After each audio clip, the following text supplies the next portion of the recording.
Hello friends, एक बार सभी का स्वागत है आपके अपने YouTube चैनल गुरु आर्यभट्ट में। तो आप कैसे हैं? कमेंट में जरूर रिप्लाई कीजिए। उम्मीद करते हैं बेहतर होंगे और अपने एग्जामिनेशन की तैयारी में लगे हुए होंगे। उसी एग्जामिनेशन को और बेहतर बनाने के लिए यह वीडियो आपको प्रस्तुत है। इस वीडियो में हम आपके सामने मैथ का एक सुपर मॉडल सेट लेके उपस्थित हैं और ये जो मॉडल पेपर है ये आईएसी और आईए दोनों कैंडिडेट के लिए है।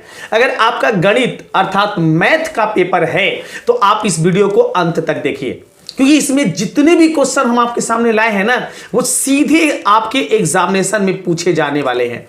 तो क्या इस वीडियो को देखने के लिए तैयार हैं? यदि तैयार हैं तो एक बार कलम कॉपी उठा लीजिए और आइए आज शुरू करते हैं पूरे डिटेल्स के साथ, पूरे सॉल्यूशन के साथ इस वीडियो को कि कैसे कैसे क्वेश्चन को आप जल्दी सॉल्व कर पाएंगे ताकि एग्जामिनेशन में कम समय में ज्यादा से ज्यादा प्रश्नों को सॉल्व कर सके। तो दिखाते हैं कि आज का जो मेरा पहला क्वेश्चन है इस वीडियो का वो कैसा है। ये रहा आपके स्क्रीन पर पहला क्वेश्चन आ गया है। आपको बताना इसमें क्या है वो देखते जाइए। पहला क्वेश्चन स्क्रीन पर है, बताना क्या है बाबू, देखा जाए। प्रश्न है, यदि किसी समुच्चय ए में एक संबंध आर इस प्रकार है कि, मतलब ए कोई आपके सामने सेट है और उसका रिलेशन दिया गया है वो आर से दिया गया है, तो आपको यह बताना है कि X Y belongs to R और Y Z belongs to R और एक्स जेड बिलोंग्स टू अगर आर है तो देखिए इसका एक्स इस वाले आर में है, इसका इसका जेड ये आर में है और ये तीनों आपके सामने बिलोंग्स करते हैं। तो आपसे पूछा गया ना कि संबंध आर क्या होगा, तो ऐसे कंडीशन संबंध जो कहलाते हैं ये बाबू कहलाते हैं तुल्यकाली। अर्थात इस प्रश्न का सही ऑप्शन होगा ऑप्शन नंबर डी। क्या इसका जवाब आपको पता था? पता था तो आइए दूसरे क्वेश्चन को देखते हैं, क्या इसका जवाब आप दे पाते हैं या नहीं दे पाते हैं। प्रश्न नंबर 2 देखिए, कई सारे क्वेश्चन हैं लेकिन एक एक क्वेश्चन आप देखते जाएंगे ताकि आप जल्दी जल्दी और आसानी से समझ सकें। प्रश्न देखिए, आपको बताना है कि cos इनवर्स x का वैल्यू क्या होता है जबकि x बिलोंग्स टू -1 और 1 के बिलोंग्स टू होता है। तो आप पढ़े होंगे शायद कि sin inverse x plus cos inverse x, इसका जो वैल्यू होता है बाबू ये होता है π/2। अब आपसे क्या पूछा? आपसे पूछा गया है cos इनवर्स x से, तो इस sin इनवर्स x को आप यहां से उठा के यहां ला दीजिए तो यह आ जाएगा -sin इनवर्स x। अर्थात cos इनवर्स x का वैल्यू हो जाएगा π/2 sin इनवर्स x। अब ये देखिए किस ऑप्शन को टच करता है, तो ये टच करता है बाबू ऑप्शन नंबर डी को, मतलब इस क्वेश्चन का सही आंसर होगा ऑप्शन नंबर डी। चलिए इसी के साथ साथ हम आपको तीसरे क्वेश्चन का भी जवाब देते हैं। जवाब जानिए इसका क्या होगा। यहां तो डायरेक्ट एक फॉर्मूले का टाइप ही आपसे पूछ दिया गया है, tan inverse x plus tan inverse y का वैल्यू क्या होता है। तो इसका हम डायरेक्ट आपको सूत्र याद करा देते हैं। इसका फॉर्मूला होता है बाबू tan inverse x plus y by 1 minus xy। अब ये देख लीजिए किस ऑप्शन को टच करता है, तो ये जो ऑप्शन है ध्यान से देखिए बी ऑप्शन को टच करता है, मतलब मेरे तीसरे प्रश्न का सही जवाब होगा मेरे प्यारे बच्चों ऑप्शन नंबर बी। चलिए आगे बढ़ते हैं। अगला क्वेश्चन स्क्रीन पर है जो कि आपके सामने है चौथे नंबर में, साथ ही साथ हम आपको उसका 5वां क्वेश्चन भी दिखाएंगे। पूरे डिटेल्स के साथ क्वेश्चन बताएंगे आपको, भले ही थोड़ा ज्यादा समय ले लेकिन आपको एग्जामिनेशन में बेहतर करा के रहेंगे, ये मेरा पूरा चैलेंज है। आपके सामने एक डिटर्मिनेंट्स है, देखिए डिटर्मिनेंट्स के अंक हैं 8, 9, 2 और 3।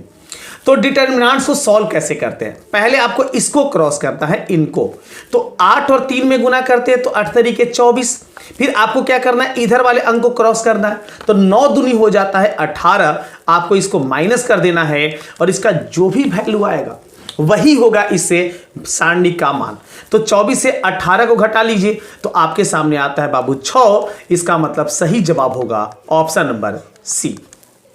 चलिए आगे बढ़ते हैं। अगला क्वेश्चन देखिए आपके सामने 5वां नंबर है, इसका क्या जवाब होगा ये देखा जाए।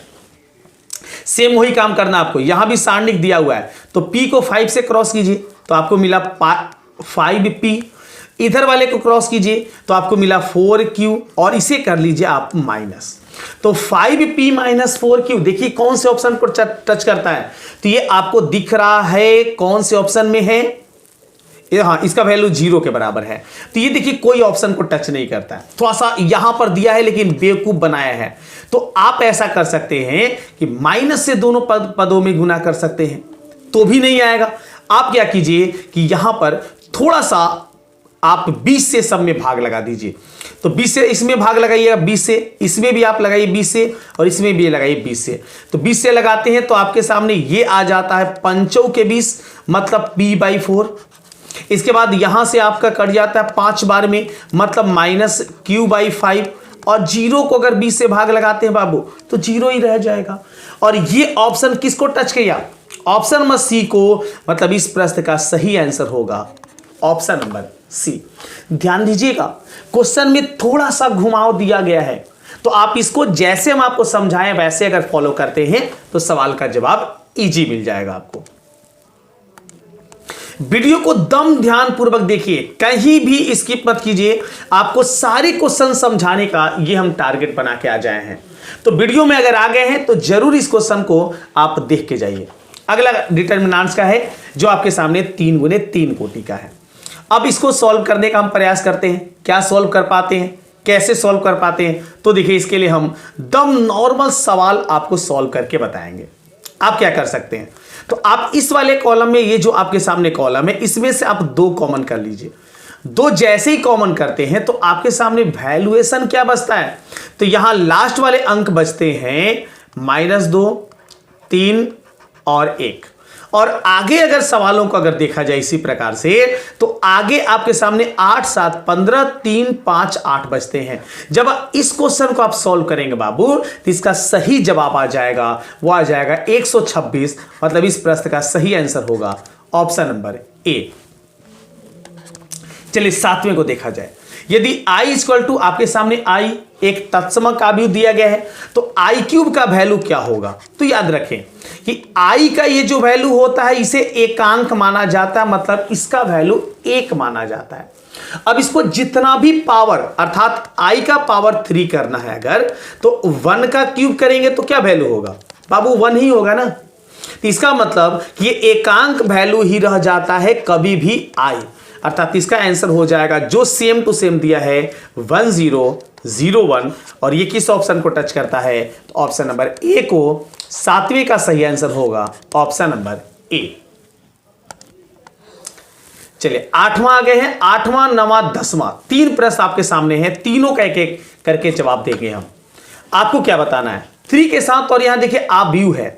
सबसे पहले देख लीजिए कि 3 है और 3 के साथ गुना में है आव्यूह। तो आव्यूह अर्थात मैट्रिक्स में जब किसी भी अदिश संख्या अर्थात स्केलर प्रोडक्ट किया जाता है तो इसे सारे अंक में गुना किए कर दिए जाते हैं। मतलब 3 का गुना आपके x में भी होगा अर्थात 3x अर्थात 3y, यहां भी गुना कीजिए करेंगे 3z, और यहां भी गुना करेंगे 3w। अब देख लीजिए कौन से ऑप्शन को टच करता है, तो ये हमें दिख रहा है ऑप्शन नंबर डी में, अर्थात इस प्रश्न का सही आंसर होगा ऑप्शन नंबर डी। अगर ये सारणिक होता, मतलब ये डिटर्मिनेंट्स होता है अगर ये वैल्यू, तो आप किसी एक रो या एक कॉलम में ही गुना करते। चलिए इस बात को आप ध्यान रखेंगे। आइए 9वां क्वेश्चन देखते हैं। 9वां क्वेश्चन क्या है बाबू, निम्नलिखित में कौन शून्य आव्यूह है, ये आपको इस प्रश्न में बताना है।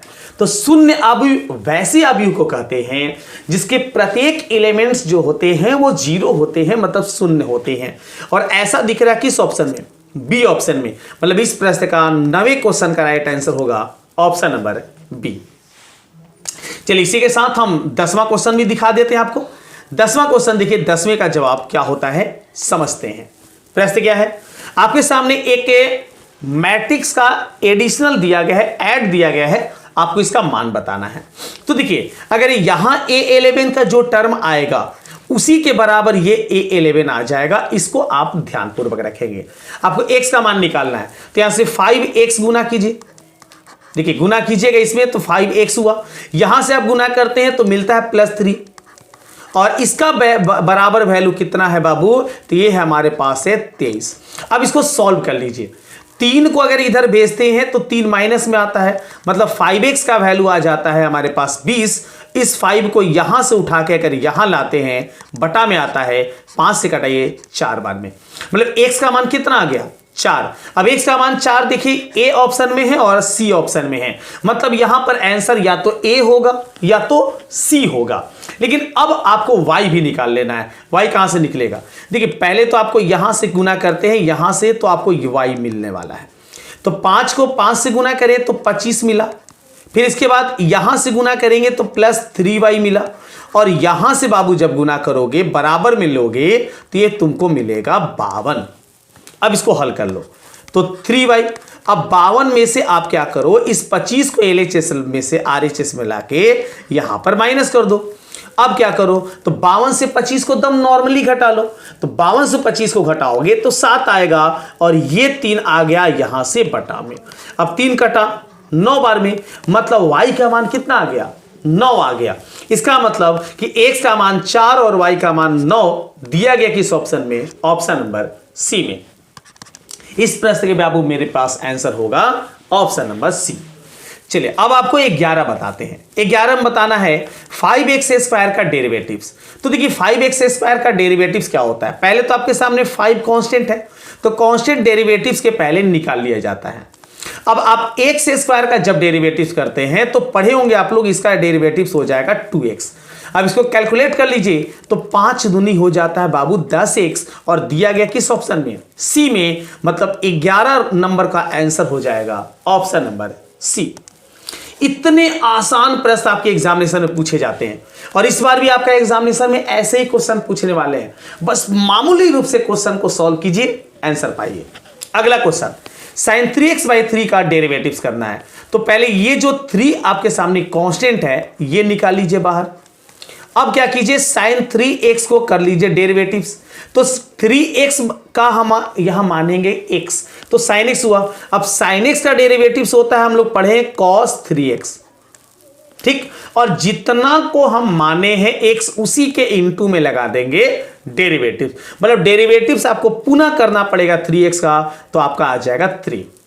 अब 3 से इस 3 को कैंसिल कर सकते हैं, बचा आपके पास क्या बाबू, cos 3x, जो दिया गया ऑप्शन नंबर बी में। मेरे इस प्रश्न का सही आंसर होगा ऑप्शन नंबर बी। एकदम भटकिएगा नहीं, क्योंकि जो भी हम आपको यहां आंसर बताएंगे वो 100% शुद्ध और सटीक बताएंगे। एक भी क्वेश्चन गलत होने के चांसेस नहीं हैं। इस पूरे वीडियो में मेरी पूरी गारंटी है। e का पावर 2x का आपको बताना है, ये जो है इसका डेरिवेटिव्स बताना है। डेरिवेटिव्स कैसे निकालते हैं, अब पहले 2x को x मान लीजिए, e का पावर x बना।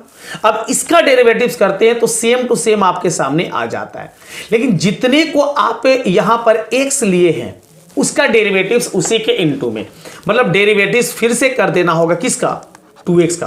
तो 2x का डेरिवेटिव्स अगर करते हैं तो 2 मिलता है, और यहां से e का पावर आपके सामने जैसा है वैसे रह गया, मतलब ये देखिए किस ऑप्शन में टच किया, ऑप्शन नंबर सी को। इस प्रश्न का सही आंसर होगा ऑप्शन नंबर सी। चलिए 14, 15, 16, 17 लाइन लगा हुआ है क्वेश्चनों का। एकदम ध्यान पूर्वक देखिए, प्रत्येक क्वेश्चन का डिस्कशन हम आपको समझाने वाले हैं। डेरिवेटिव्स करना इस बार cos 2x का, तो cos 2x में आप इस 2x को x बनाइए, cos x हुआ। cos x का डेरिवेटिव्स होता है माइनस साइन x। अब जितना x होता है वो जैसा है वैसे लिख दीजिए। अब इसी के गुना में जितने को आप x माने थे उसका कर लीजिए बाबू डेरिवेटिव्स। तो 2x का डेरिवेटिव्स करेंगे तो 2 आएगा। अब 2 से आप इसको गुना कर लीजिए तो मिला क्या, -2 साइन 2x। देखिए किस ऑप्शन में टच किया, यहां भी टच किया बाबू ऑप्शन नंबर सी को, अर्थात इस प्रश्न का भी सही आंसर होगा ऑप्शन नंबर सी। निकले अगले क्वेश्चन में। अगला प्रश्न आपके सामने 15 नंबर है। जवाब क्या होगा, ध्यान से देखिएगा। cos x plus e to the power x, इसका आपको डेरिवेटिव्स करना है। तो cos x का डेरिवेटिव्स हो जाता है माइनस साइन x। ये फॉर्मूला आप कंठस्थ कर लीजिए, कंठस्थ नहीं किए हैं तो मेरे इस चैनल पर इसका वीडियो सारे फॉर्मूले का अपलोड है, आप उसको एक बार देख लीजिए। उसका लिंक भी हम आपको डिस्क्रिप्शन में दे देंगे, आप देख लीजिए, सारे क्वेश्चन आपके क्लियर हो जाएंगे। और उसके बाद e का पावर x का डेरिवेटिव्स, तो ये e का पावर x ही हो जाता है। और ये किस ऑप्शन को टच किया, देखिए ये भी ऑप्शन टच किया है सी को। इस प्रश्न का भी सही आंसर होगा ऑप्शन नंबर सी। 16 को आइए देखिए 16 का जवाब क्या होता है, क्या जवाब होता है देखते हैं। सबसे पहले यहां पर है मेरे पास cos 2x। अब cos 2x का डेरिवेटिव कैसे करेंगे, तो पहले आप 2x को x बना लेंगे, आपके सामने हो जाएगा log 2x, मतलब log x। log x का होता है बाबू 1/x, x हमारे पास 2x, लेकिन जितना को माने ना 2x को हम x माने थे ना यहां सोल्व करने में, तो उसका डेरिवेटिव्स कर लीजिए। उसका डेरिवेटिव्स कीजिएगा मतलब 2x का, तो बाबू 2x का डेरिवेटिव्स हो जाता है 2, तो 1/2x तो पहले से था ही, अब इसमें 2 आ गया डेरिवेटिव्स, तो 2 से 2 कट गया, मतलब बचा 1/x, और 1/x किस ऑप्शन में है, ऑप्शन नंबर बी में। ऑप्शन बी जो होगा इस प्रश्न का एकदम सही आंसर होगा। चलिए 17 को देखिए, 17 का जवाब देते हैं क्या होता है। जवाब देखिए, e⁻ cos x का आपको डेरिवेटिव्स करना है। कैसे करेंगे, दम इजी तरीका हम आपको बताएंगे। पहले cos x को आप थोड़ी देर के लिए दिमाग से मान लीजिए x, अब बन गया आपके पास e का पावर x।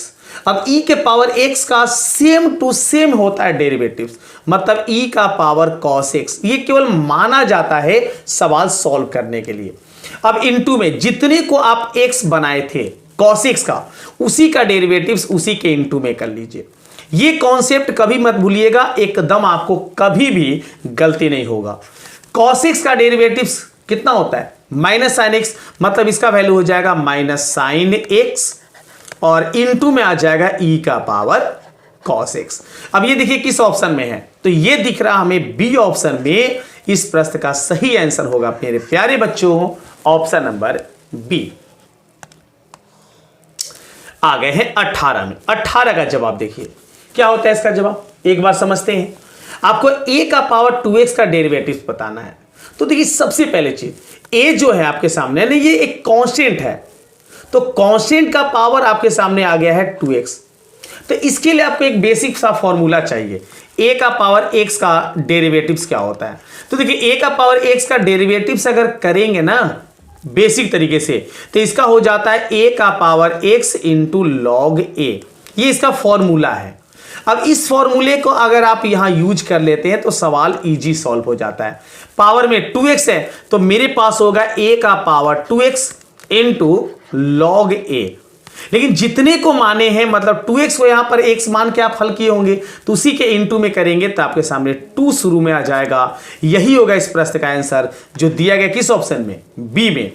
ध्यान से देखिए सारे आंसर में बी ऑप्शन ये टच करता है। 18 का सही होगा ऑप्शन नंबर बी। 19 देखिए, 19 का जवाब दीजिए।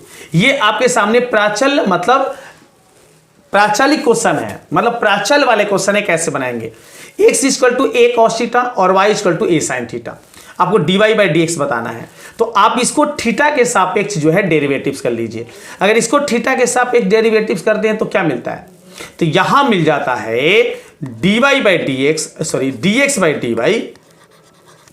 d थीटा, ये मिल जाता है। a कांस्टेंट बाहर होगा, अब cos थीटा का निकालेंगे तो आ जाएगा माइनस साइन थीटा, मतलब dx/d का मान हो गया a minus a sine theta. तो इसका मान निकालने के लिए आपको यह पता होगा कि dy/d को dx/d के साथ डिवाइड किया जाता है। अब dy/d यहां से निकल जाएगा।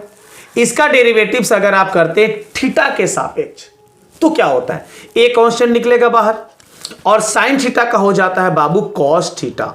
अब ये उसके बटा में dx/d का मान देखिए हम पहले से यहां निकाल के रखे हैं जो है माइनस a साइन थीटा। अब a से a तो कैंसिल हो जाएगा देख लीजिए, और cos बाई साइन क्या होता है, तो ये तो पहले माइनस रह गया और cos बाई साइन होता है क्या, तो cot थीटा, अर्थात इसका आंसर होगा cot थीटा जो दिया गया किस ऑप्शन में, तो बाबू मेरे यहां ऑप्शन दिया गया है बी में। ध्यानपूर्वक देखिए बी ऑप्शन यहां पर सही होगा, अर्थात बढ़ेंगे ऑप्शन नंबर बी के साथ प्रश्न में आगे। 20वां देखिए, 20वां का जवाब क्या होता है देखते हैं।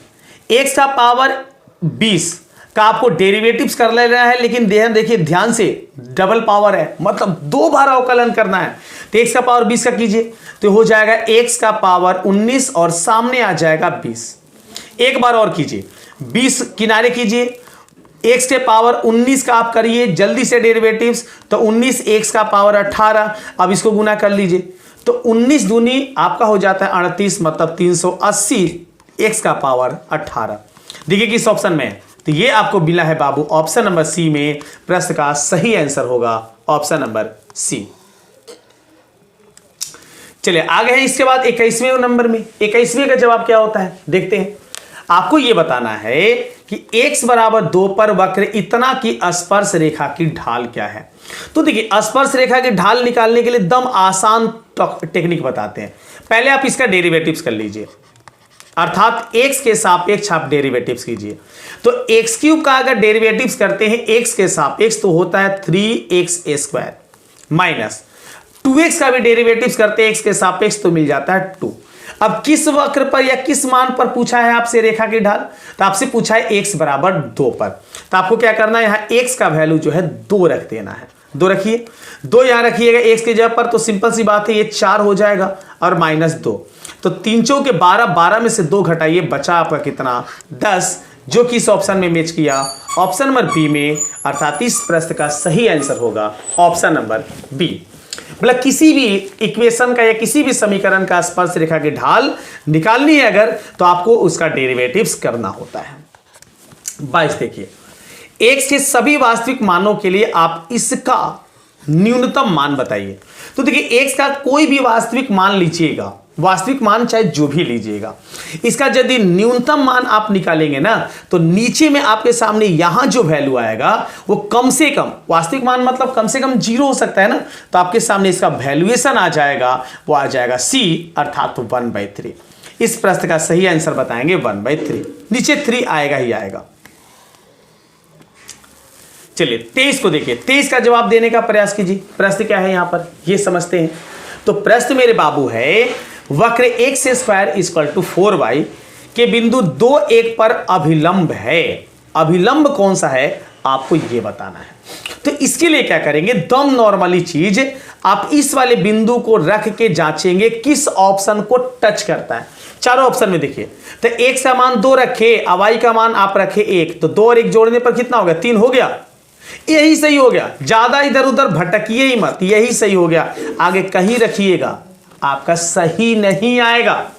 मतलब इस क्वेश्चन का सही जवाब होगा बाबू मेरे ऑप्शन नंबर ए। चलो अब इसके बाद इंटीग्रेशन का क्वेश्चन है। इंटीग्रेशन में तो मजा आएगा, क्योंकि ज्यादा से ज्यादा इंटीग्रेशन आप लोग पढ़े हैं और मजा लेने के लिए इस क्वेश्चन को भी जल्दी जल्दी सॉल्व करते हैं एकदम। कितने क्वेश्चन काउंट किए, कितने क्वेश्चन को सही किए, कमेंट में बताइएगा।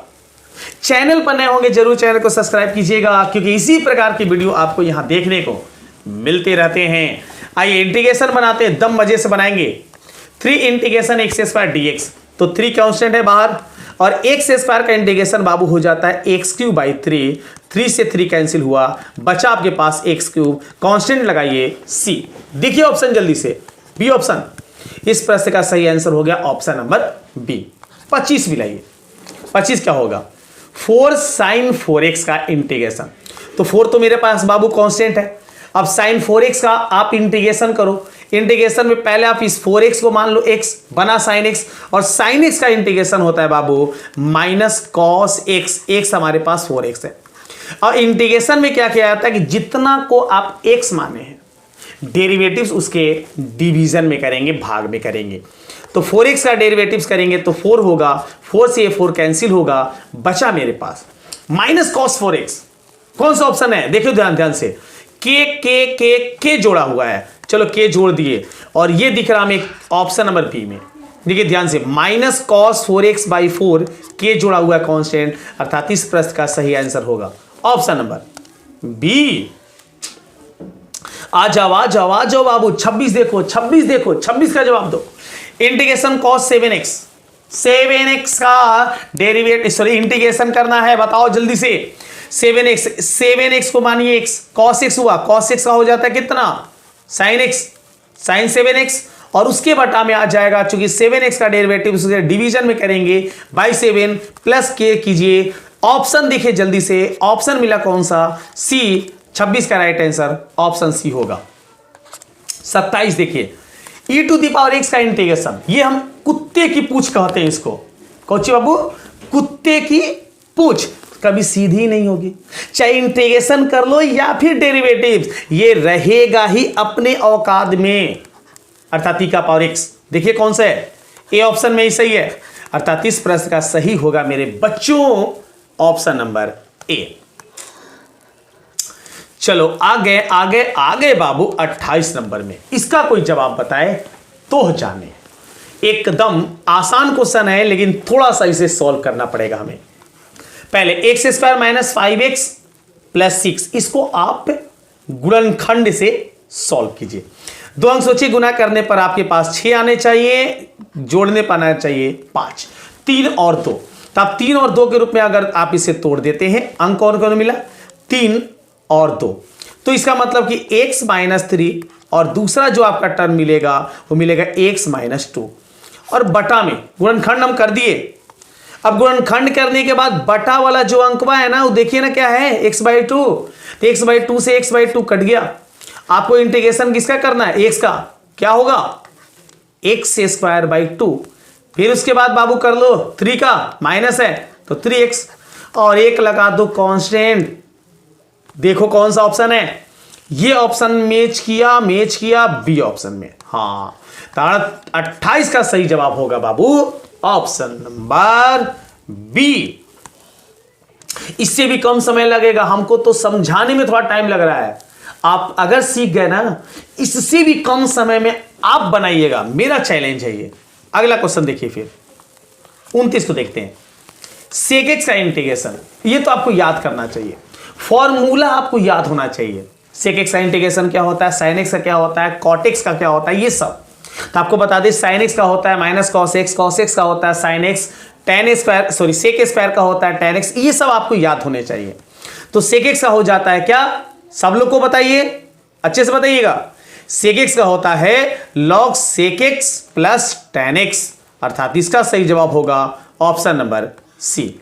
ऑप्शन सी के साथ बढ़ेंगे आगे। 30 में आ गए हैं, आपको बताना है कॉस ए स्क्वायर एक्स का इंटीग्रेशन। तो देखिए स्क्वायर वाले इंटीग्रेशन नॉर्मल नहीं बनते हैं, इसके लिए आपको इसका बेसिक फॉर्मूला याद रखना होगा। इसका सूत्र यूज किया जाता है 1 प्लस कॉस 2x/2। अब आ गया dx, इंटीग्रेशन कीजिए 1/2, ये तो 2 आपका बाहर निकल गया, 1/2 में इंटीग्रेशन कर लीजिए। 1 का x के सापेक्ष करेंगे x मिला, और cos 2x का करेंगे तो मिलेगा बच्चों मेरे प्लस में sin 2x/2 लगाइए के कांस्टेंट। अब देख लीजिए किस ऑप्शन को टच किया, 1/2 से गुना कर लीजिए तो मिला कौन सा, बी ऑप्शन। मतलब इस प्रश्न का सही आंसर होगा बाबू ऑप्शन नंबर बी। आओ 31 दिखाते हैं तुमको, 31 का जवाब बताओ कौन होगा। चलो ये तुम्हारे पास सवाल आ गया बच्चा मेरे, 31 बताओ। Integration sine a square x minus cos a square x by sine a square x into cos a square x का इंटीग्रेशन क्या होगा, आपको बताना है। देखिए इसका इंटीग्रेशन कैसे करते हैं, इसका इंटीग्रेशन कैसे करेंगे, आप इस जो फ्रैक्शन है ना, इस फ्रैक्शन को डिवाइड कर लीजिए, 2 भाग में बांट लीजिए। तो देखिए अगर इसके साथ ये जो टर्म है इसके साथ अगर ये बंटवारा करते हैं तो ये मिलता है 1 cos ए स्क्वायर एक्स माइनस, अगर cos ए स्क्वायर के साथ अगर इसका डिवीजन मतलब अलग टर्म बांटते हैं तो मिलता है 1 sin ए स्क्वायर एक्स। अब इसका आपको करना है इंटीग्रेशन, चलिए इसको थोड़ा सॉल्व कर लेते हैं। 1 cos ए स्क्वायर हो जाता है बाबू सेक ए स्क्वायर एक्स, और 1 sin ए स्क्वायर हो जाता है क्या, तो ये हो जाता है cos ए स्क्वायर एक्स। अब इसका कर लीजिए इंटीग्रेशन। सेक ए स्क्वायर एक्स का इंटीग्रेशन क्या होता है बताओ जल्दी, tan x, और cos ए स्क्वायर एक्स का तो देखो माइनस cos ए स्क्वायर एक्स का हो जाता है प्लस में cot x। देखो किस ऑप्शन को टच किया, तो ये टच किया है आपके पहले ऑप्शन को, ऑप्शन ए जो होगा एकदम करेक्ट होगा। ध्यानपूर्वक कहीं भी माइनस प्लस की गलती नहीं करेंगे। आइए इसके बाद हम आपको दिखाते हैं 32 नंबर आ गया है क्वेश्चन सामने, बता दो इसका जवाब क्या होगा। हाँ आ गया बाबू मेरे, ये तो डायरेक्ट सूत्र ही है, integration dx by x A square minus x square. इसका सूत्र बताते हैं, कौन कौन बताएगा, एकदम चबा जाना इस क्वेश्चन को, भूलना तो आइए नहीं है, एकदम नहीं भूलना है, भूल रहे तो फिर गए काम से। इसका सही जवाब हमें कमेंट करो जल्दी से। इसका सही जवाब क्या होगा? हम आपके कमेंट का इंतजार करेंगे। ये तो दम आसान है, ये हम अपने सेशन में पढ़ाए हुए हैं। जवाब दीजिए, इसका जवाब क्या होगा? हम आपको 33 बताते 32 छोड़ते हैं। नाराज नहीं होइएगा। नहीं होंगे सर। 33 देखिए, फिर आपको बताना है एक्स स्क्वायर का इंटीग्रेशन 3 और 2 अपर लोअर दिया गया। देखिए अपर लोअर तो बाद में हम पुट करेंगे, पहले इसका एक्स स्क्वायर का इंटीग्रेशन कर लेते हैं। तो ये हो जाएगा x³/3। अपर लोअर बाबू है 3 और 2। तो पहले यहां से कांस्टेंट, ये 3 वाला कांस्टेंट जो है निकाल लीजिए। 1/3 कांस्टेंट निकल गया। अब x³ में 3 पहले पुट कीजिए अपर, तो 3 का क्यूब कीजिएगा तो 27 होगा ना। और उसके बाद 2 लोअर पुट कीजिए, तो 2 का क्यूब कीजिएगा तो 8 होगा ना। अपर से लोअर को घटाया जाता है ना, दम ऐसे तो कर रहे हैं हम। अब 27 से 8 को घटा तो दीजिए, बचलवा 19। अब बटा में देखो 3 है, तो 19/3 मिला कौन सा? Option number C. एकदम सही हुआ ना। निकलो आगे फिर। 34 बताओ, 34 का जवाब क्या होगा? sin 5x upper lower π/2 minus π/2। देखो इसको फॉर्मूले से बनाओगे ना, एकदम सही पड़ेगा। पहले देखिए, आपके पास साइन का पावर 5 है, तो इसका मतलब ये जो है ये विषम पूर्णांक या विषम संख्या है। अर्थात ऐसा कह सकते हैं कि विषम फलन है, इसको हम बोलेंगे विषम फलन। और विषम फलन अगर अपर लोअर ये दिया गया तो इसका एक लाइन में हम बता देते हैं, जवाब होगा 0। कहीं और मत जाओ, ऑप्शन देख लो, 0 लगा लो सही। Option number A. सम होता, बनाने के लिए होता, विषम है, 0 आंसर हुआ। 35 देखिए फिर, tan inverse x plus cot inverse x dx, इसका आपको इंटीग्रेशन करना है। देखिए इसको इंटीग्रेशन करने में बहुत सारे लोग चक्रिया जाएंगे। चक्रियाना कुछ है, दम आराम से बनाना है। tan inverse x plus cot inverse x का वैल्यू बाबू π/2 होता है। अब इसका इंटीग्रेशन, तो π/2 कांस्टेंट है, निकालो ना भैया जल्दी से इसको। अब इसका इंटीग्रेशन क्या हो जाएगा? x हो जाएगा। अपर लोअर क्या रखोगे? 10, तो बराबर में वैल्यू रख लो। π/2 एक अपर, उसके बाद लोअर, माइनस में 1 से गुना करो π/2 को, π/2 मिला। ऑप्शन कौन सा? A option. 35 का सही जवाब ऑप्शन ए होगा। 36 बताइए। 36 का तो हम जानते हैं, जवाब दे पाइएगा सब लोग, एकदम बताइए कौन होगा। देखते हैं कितने लोग इसको बताते हैं, हमको ये देखना है। अवकल समीकरण, इसका आपको बताना डिग्री। डिग्री बताइए। डिग्री मतलब घात। घात बताइए। तो इसका घात जो है वो देखिए, सबसे अधिकतम बार कितना बार अवकलन किया गया है? तो आपको 3 बार किया गया, और इसका पावर देख लीजिए कितना है, 1 पावर है। इसका घात बाबू होगा 1। मैक्सिमम बार जितनी बार किया गया है अवकलन, उसके पावर देखिए, वही उसकी डिग्री होगी, जो 1 है। अगर यहां ऑर्डर पूछा गया होता, जवाब 3 होता। 37 में देखिए है, आपको इस अवकल समीकरण का ऑर्डर बताना है। मतलब इसको हिंदी में बाबू कहते हैं कोटि, और डिगरिया को हिंदी में कहते हैं घात। याद रखिएगा।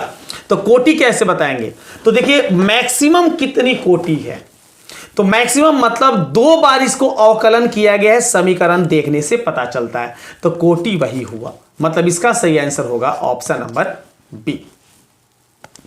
दम गांठ बांध लीजिए इस क्वेश्चन को, ऐसे ऐसे क्वेश्चन आपके एग्जामिनेशन में होंगे। 38 में आ गए। 38 का जवाब जानिए क्या होता है। अवकल समीकरण दिया, इसका हल बताइए। देखिए दम आराम से आप इसको क्रॉस मल्टीप्लिकेशन कर लीजिए। तो 1 + y² LHS में लाते हैं तो 1 + y² ऐसे आ जाता है, ठीक है। RHS में भेजिए इसको, तो आपके सामने ये आएगा 1 + x² 1 और a dx। अब आप इसका कर लीजिए इंटीग्रेशन। इंटीग्रेशन करेंगे तो इसका इंटीग्रेशन क्या हो जाता है बाबू? ये हो जाता है sin इनवर्स y। और इस वाले का इंटीग्रेशन करते हैं तो हो जाता है sin इनवर्स x, और प्लस लगा दीजिए k, एक कांस्टेंट। ये देखिए ना किस ऑप्शन को टच किया है, एकदम आराम तो है क्वेश्चन में। इस क्वेश्चन का जवाब होगा ऑप्शन नंबर ए। इतना ही आपको लग रहा होगा कि भारी क्वेश्चन है, एकदम ऐसे ही क्वेश्चन आपके एग्जामिनेशन में होने वाले हैं। एकदम देख लीजिएगा कि आपका पेपर ऐसा ही रहेगा। 39 आ गए। 39 के साथ चलिए हम आपको 40 भी ऑफर में बताते हैं एकदम। 39 के साथ 40 भी। अवकल समीकरण इतना का समाकलन गुणक क्या है? समाकलन गुणक कैसे निकालते हैं बताओ? इंटीग्रेशन करते हैं, ई लगाते हैं, पी लगाते हैं, dx देते हैं। पता है ना? चलो निकालो फिर। इंटीग्रेशन ई लगाओ, यहां देख लो जल्दी से, 1 है x का मान, तो x dx, सॉरी 1 dx। अब e का पावर 1 का आप इंटीग्रेशन करोगे कितना होगा? तो ये बाबू इंटीग्रेशन होगा सेम टू सेम e का पावर x, मतलब इसका राइट आंसर होगा ऑप्शन नंबर डी। क्योंकि 1 का इंटीग्रेशन करोगे तो e का पावर x से ना बनेगा। इसका सही जवाब होगा ऑप्शन नंबर डी। चलिए 40 देखिए, क्योंकि देखिए 1 का डी अगर dx के साथ करेंगे तो x होगा ना, पढ़े है ना, तो e का पावर x बन गया। अवकल समीकरण इतना का हल बताइए। हल बताइए क्या होगा? नॉर्मल चीज है, एकदम आसान चीज है, एकदम हम कहते हैं आसान चीज है। हल करोगे ना मजे से हल कर पाओगे बबुआ। इसका आंसर जानते हो क्या होगा? सी वाला हो जाएगा, y बराबर 3x² प्लस के। इसको हल करके देख लेना। अब एकदम आपका आसान आसान क्वेश्चन बता रहे हैं। चलो वेक्टर का आ गया क्वेश्चन। वेक्टर में तो हम लोग गर्दा मचा देंगे। 41 देख लो फिर। जे का मॉड, तो जे जो होता है ना, ये याद रखो, आई जे, अब बाबू एक बाबू के होता है। ये तीनों के तीनों मात्रक सदिश हैं, यूनिट वेक्टर हैं। इसका परिमाण 1 होता है। परिमाण 1 देखो, लगाओ ऑप्शन सही, ऑप्शन बी जो होगा करेक्ट होगा। 42 देखते हैं, इसका मॉड बताइए। तो परिमाण कितना कितना है? 1 है ना, तो निकालो जल्दी से।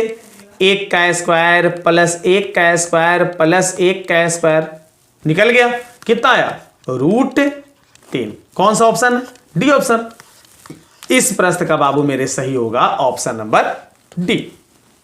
43 मिलाओ। Vector i into J, vector i into J का मान कितना होगा? तो वेक्टर i इंटू जे का मान बाबू होगा, चूंकि इनके बीच का कोण, ऐसे इसको पढ़े होंगे, इसके परिमाण का गुणनफल और साइन थीटा के योगफल के गुणनफल के बराबर होता है। तो इसके बीच का कोण होता है 90, तो साइन 90 का मान कितना होगा? 1। टोटल वैल्यू होगा 1। कहीं और मत जाओ, option B is correct answer. 44 में आ गए हैं। 44 देखिए क्या जवाब होता है। मजा आ रहा है? अगर मजा आ रहा है तो जल्दी से वीडियो को लाइक कीजिए, लाइक कीजिए और सभी दोस्तों में शेयर कीजिए इसको, ताकि सभी लोग इसका मजा उठा सके। और चैनल पर नए हों तो जोर से जब सब्सक्राइब बटन को दबाइए, तो ताकि सब्सक्राइब सब अच्छे से हो जाए, ठीक है, एकदम अच्छे से। निम्नलिखित में कौन सत्य है? सही बताना है कौन सा है। चलिए, vector A cross vector A बराबर 0। अरे बच्चा लोग, सही है क्या? बिल्कुल, vector A cross vector A का मान ही सही होता है। लेकिन हमें तो सही चुनना है, और सही तो पहले बार में ही मिल गया, मतलब पहले क्वेश्चन का राइट आंसर हो गया। इसे 44 का ऑप्शन नंबर ए। बाकी सब गलत है, देखो मत, पहला ही मिल गया सही हम लोग को। 45 देख लो। 45 क्या है? तो y अक्ष की दिक को जया क्या है?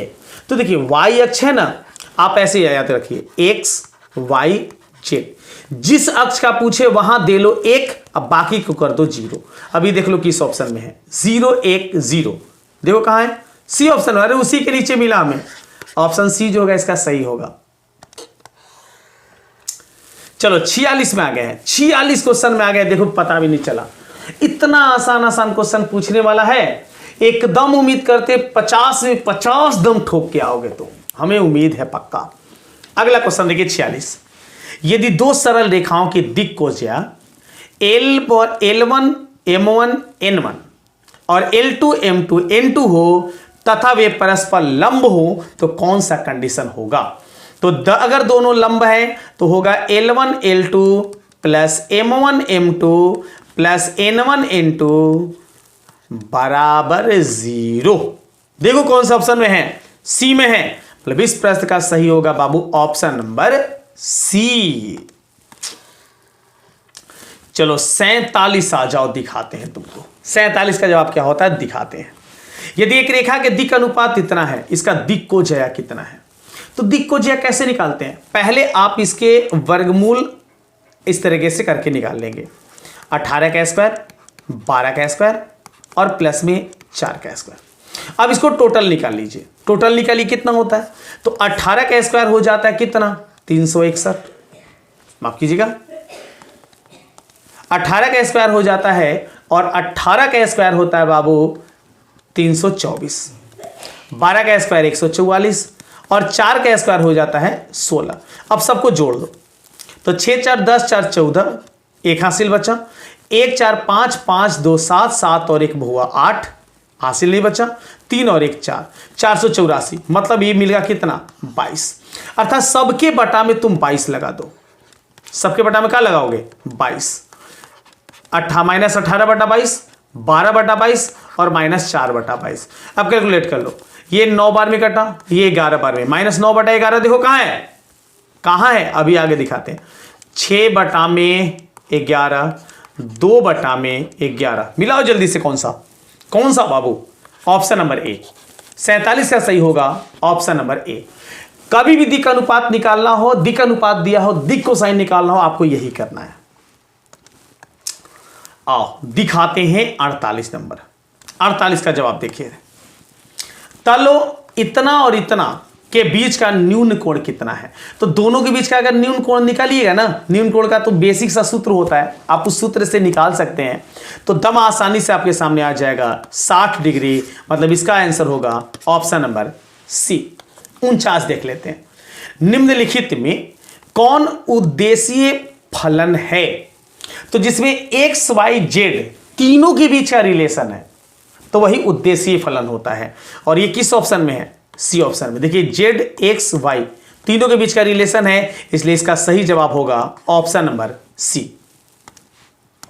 चलिए, उम्मीद करते हैं आज का वीडियो आपको काफी ज्यादा पसंद आता होगा और उम्मीद करते हैं आप मेरे चैनल पर नए हैं तो जरूर इस चैनल को सब्सक्राइब कर लिए होंगे, क्योंकि आज का ये आ गया है मेरा अंतिम क्वेश्चन। और अंतिम क्वेश्चन, जैसे कि आप सभी लोग जानते हैं कि मेरे इस चैनल पर जो भी अंतिम क्वेश्चन होता है वो आपके होमवर्क में होता है। उम्मीद करते हैं इस क्वेश्चन का जवाब आप जरूर कमेंट में दीजिएगा। मिलेंगे आपको अगले वीडियो में कुछ और नए टॉपिक के साथ। तब तक सभी को वंदे मातरम।